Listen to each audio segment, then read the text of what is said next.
Have you ever had this happen? Someone raves about your business, then visits your website, and then just vanishes.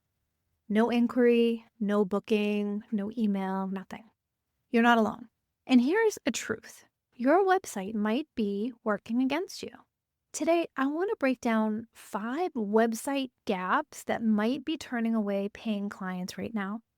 So if you're getting traffic to your website but you're not seeing conversions, this episode is for you. Welcome to Website Design Made Simple, the podcast for busy small business owners who want a high-performing website that converts and sells their offers, even while they're sleeping. Because you deserve to have a strategic and beautiful website that truly represents your brand and positions you as the expert that you are. I'm your host, Jenny B, web designer and creative director at Jenny B Designs, where we believe that your website is the one thing that makes you sales and builds your brand at the same time. Ready to say goodbye to a website that you're embarrassed to share? And hello to a money-making, personality-packed powerhouse? Let's head into today's episode. Hello and welcome back to the pod. I'm so happy that you are here. My name is Jenny B. I own Jenny B Designs, and we just love building beautiful personality-packed websites for small businesses that truly attract your ideal client and make you money. Because at the end of the day, that's why you have a website, to make you money. And that's what this show is all about.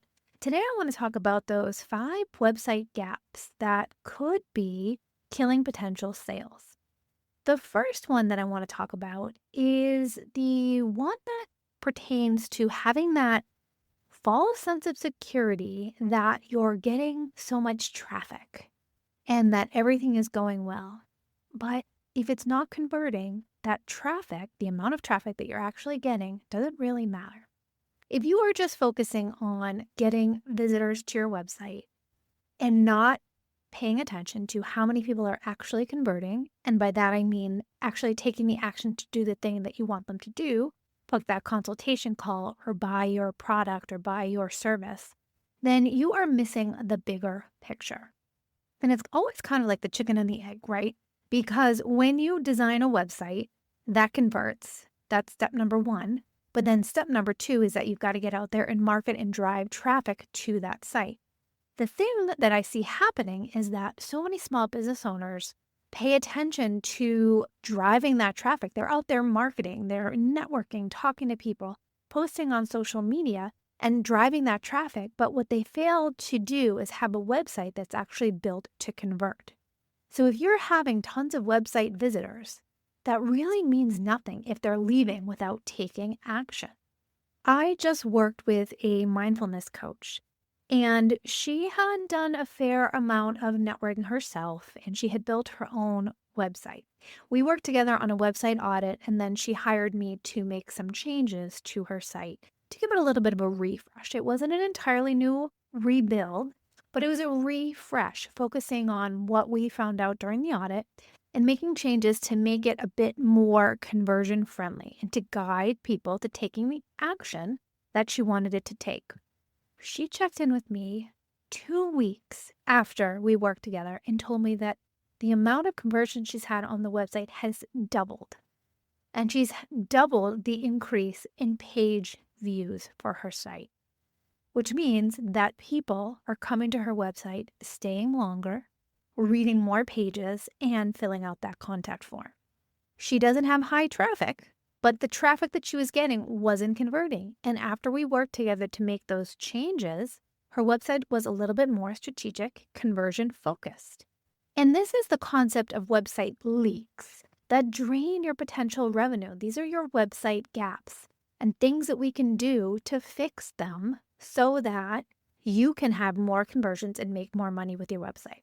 That's gap number 1, the false security of traffic without actually making the conversions.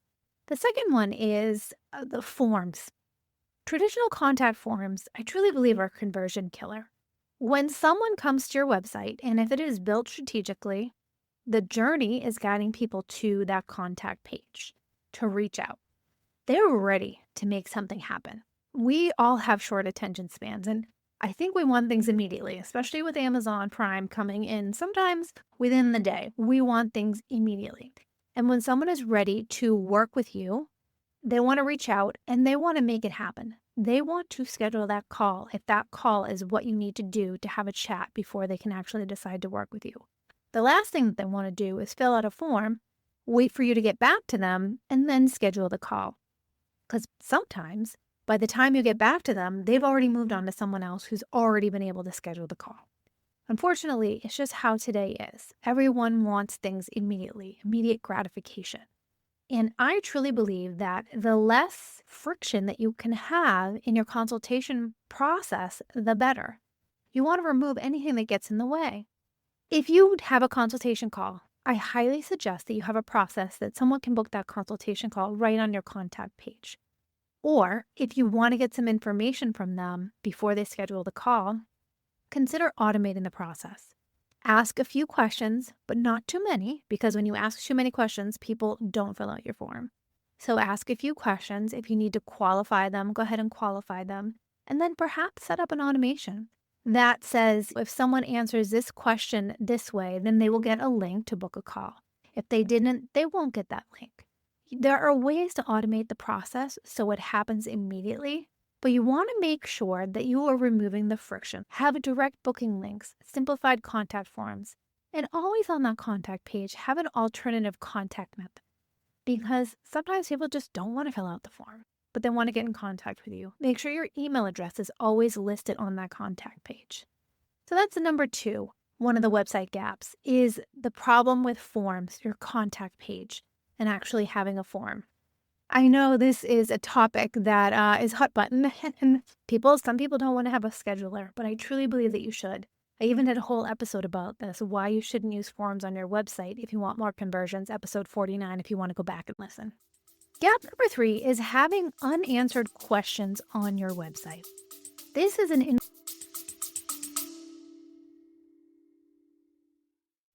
quick question. Are you frustrated with your website?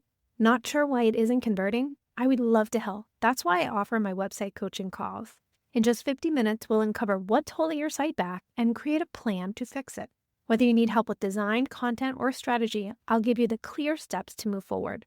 Click the link in the show notes to book your coaching call today, and let's make your website your best marketing tool. Now back to the episode.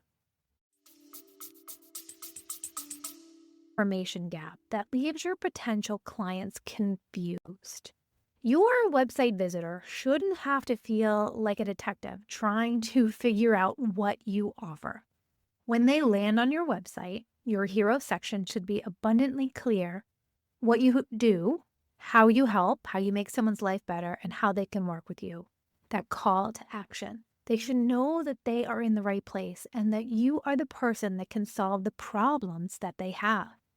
And as they navigate through your website, they should be going on a journey, learning more about how you can help them and the benefits that you can bring to their life in solving their problem. It's all about them and it is not about you. Another unanswered question that they might have is the pricing. You want to make sure that you address the pricing concerns. And this doesn't mean that you have to post exact figures and numbers for every one of your services, because a lot of you might have a proposal-based business or it might really be personalized. But what you want to make clear is that perhaps you have a starting at price point, or you have a client's typically spend range. Anything that can guide the visitor on the investment that they would be making if they were to choose to work with you.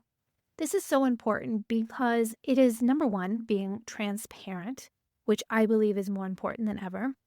And number 2, it makes sure that you're not wasting anyone's time. You're not wasting their time, and they're not going to waste your time. And everyone understands what they're walking into when they schedule that consultation call. So pricing transparency is another question that needs to be answered. And then making sure that you're very clear on the benefits that your services are going to bring. And this pertains to your services page. You want to ensure that you are sharing enough about your services and how you're going to help make someone's life better and how you're going to solve their problems on that page. You don't want to have vague descriptions of what you do. Make sure that you're including enough information so that they can get their questions answered. I also like to see a process if you have on the services page. I'm sure that you have a signature process in your business. Share that so that people understand what it's like to work with you. Even if it's just, for me, scheduling that consultation call, send you a proposal, we have a strategy call, I do the website build, and then we launch it together. Very simple process. What are the 3 steps that it looks like to work with you? Make sure that you include that on the services page. And then, of course, some FAQs. I think that this is a great way to answer any of those objections that people might have prior to getting on that call with you. Making sure you have all of your potential clients' questions answered on your website is another one of those gaps that you want to make sure that you have filled. The next gap, fourth gap, is the misaligned or not having a client journey. Client journeys are very important. I talk about this in episode 60, and everything that I do is about this client journey. And what I mean is that when someone comes to your website, you should be guiding them through getting to know you and your business and taking the next step with you. When someone comes to your website and it is not built in a conversion-friendly manner, visitors tend to get lost. There is no clear path getting them from the home page to the services page to the contact page. Or if they enter through a blog post, which a lot of potential clients do, there's no clear path from getting them from that blog post to learning about your services to getting into contact. Your website should be like a helpful tour guide, guiding people through the process to get in contact with you, not like a maze.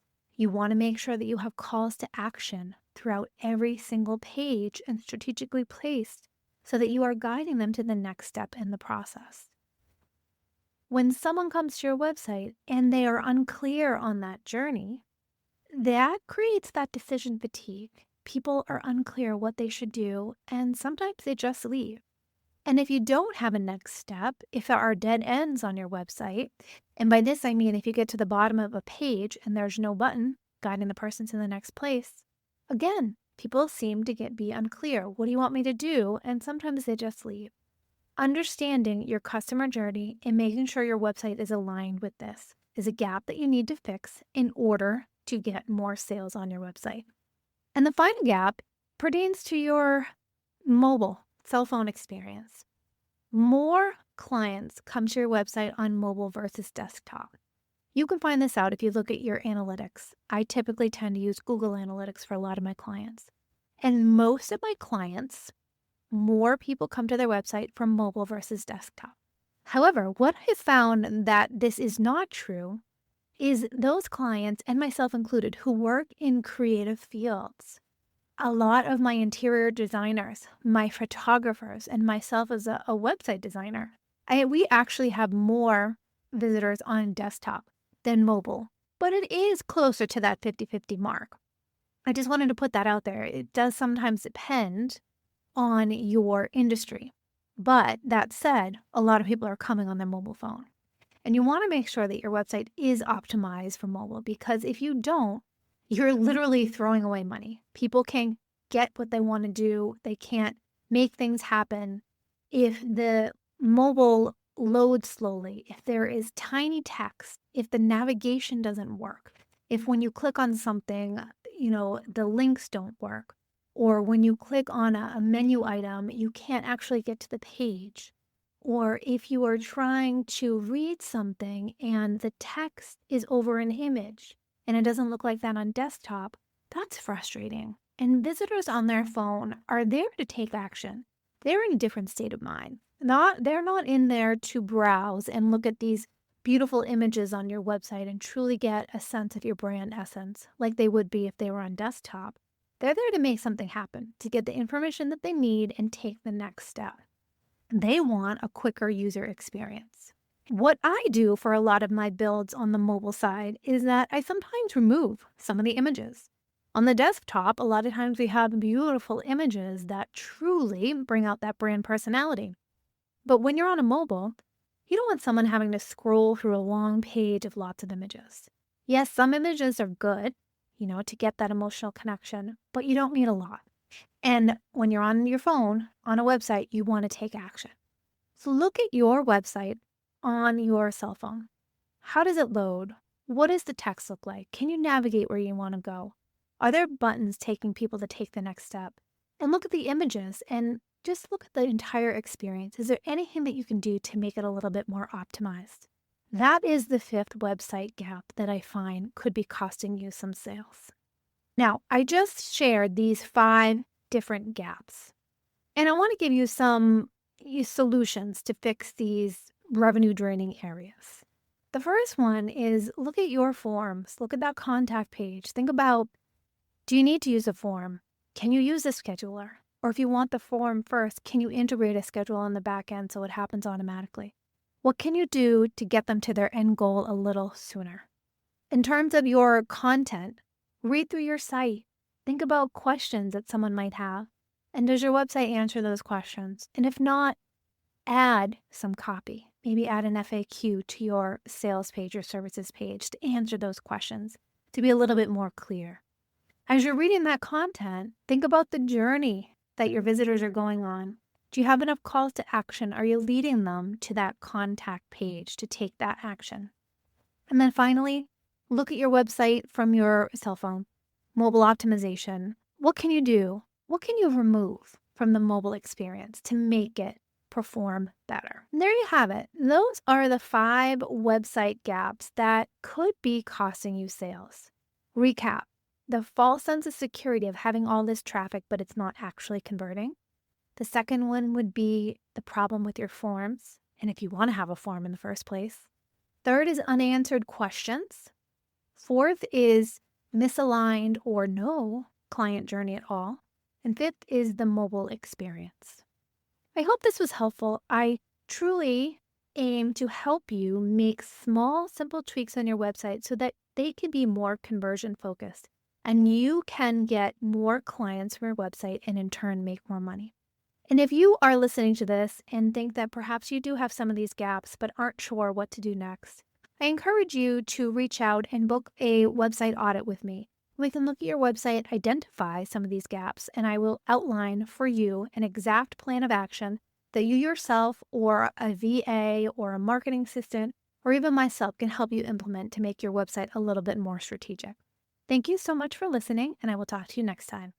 And that wraps up another episode of Website Design Made Simple. I hope you found the insights shared in this episode valuable and takes you one step closer to creating a website that attracts more of your ideal clients and builds your brand. If you enjoyed this episode, please take a minute to leave a review on Apple Podcasts or a rating on Spotify.